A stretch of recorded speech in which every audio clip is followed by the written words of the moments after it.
বাংলাদেশের দিনমজুরের জীবন মৃদু ও অবহেলাময় একটি কঠিন সংগ্রামের গল্প।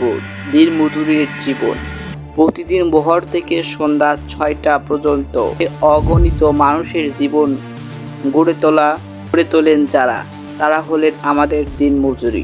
তাদেরকে বলা হয় যারা দৈনন্দিন বিভিন্ন কাজে লিপ্ত থাকেন, নির্বাহ করে জীবন পরিচালনা করে। তারা কৃষি, নির্মাণ, কলকারখানা ও অন্যান্য কারখানা ভিত্তিক কাজের সাথে যুক্ত হয়ে যায়। তাদের কাজের ধরন ভিন্ন সেক্টরে, তারা শ্রম দেয়। তারা ভিজুয়াল প্রতিনিধি। বন্ধুরা, আজকে আমরা এই ভিডিওটা তৈরি করেছি দিনমজুরি নিয়ে। আসলে আমাদের সমাজে অনেক দিনমজুরি আছে যারা পরিশ্রম করে, কিন্তু তাদের পরিশ্রমের মর্যাদা হয় না। আসলে আমরা এই ভিডিওটি দিনমজুরির আলোচনা, এক সংগ্রাম, লড়াই, জীবন নিয়ে আলোচনা করতে যাচ্ছি। সো ভিডিওটা যদি ভালো লাগে অবশ্যই চ্যানেলটাকে সাবস্ক্রাইব করতে ভুলবেন না।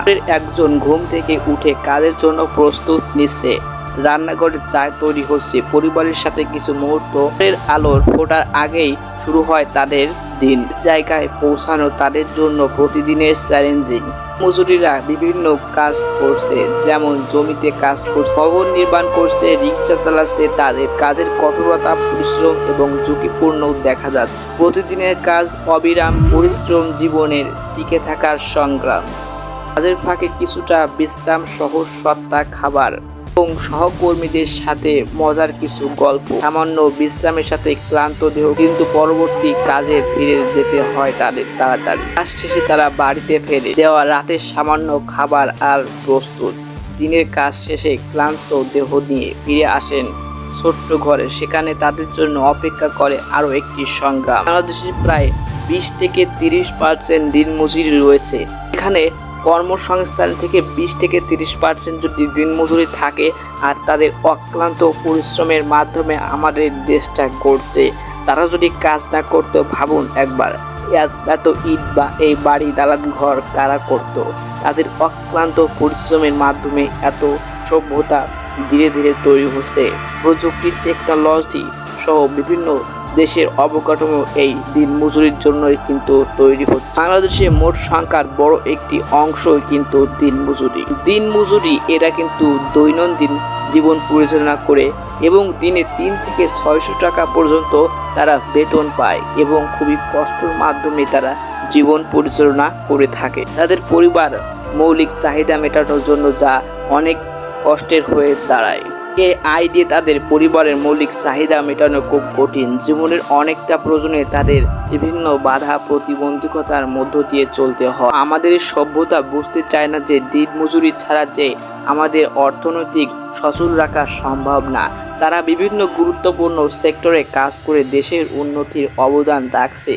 কৃষি থেকে শুরু করে নির্মাণ শিল্প প্রতিষ্ঠান, দিনমজুরির অবদান অর্থনীতিকে শক্তিশালী করছে। গার্মেন্ট শিল্প সহ বিভিন্ন ধরনের কারখানা, কল প্রতিষ্ঠান, ইট, সিমেন্টের ভাটা সহ দিনমজুরিরা যদি না থাকতো, তাহলে কিন্তু কৃষিক্ষেত্রে কাজ হতো না। বড় বড় দালান ঘর, বাড়ি ঘর কিন্তু হতো না, উৎপাদনের ব্যাহত হতো। প্রত্যেককে কাজ করার প্রয়োজন ছিল। দিনমজুরির গুরুত্ব অপরিসীম।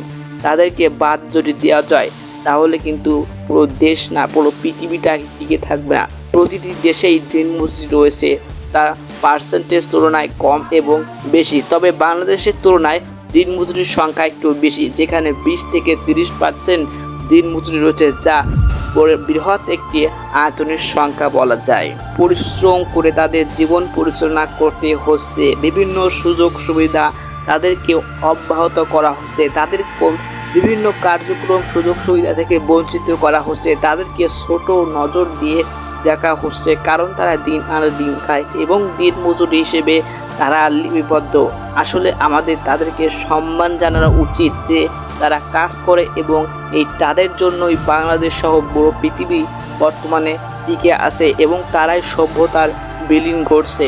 বন্ধুরা, ভিডিও ভালো লাগলে অবশ্যই চ্যানেলটাকে সাবস্ক্রাইব করতে ভুলবে না। এই পর্যন্ত, এবং বন্ধুদেরকে শেয়ার করবে মিস্টার অ্যাম্বিশন চ্যানেল।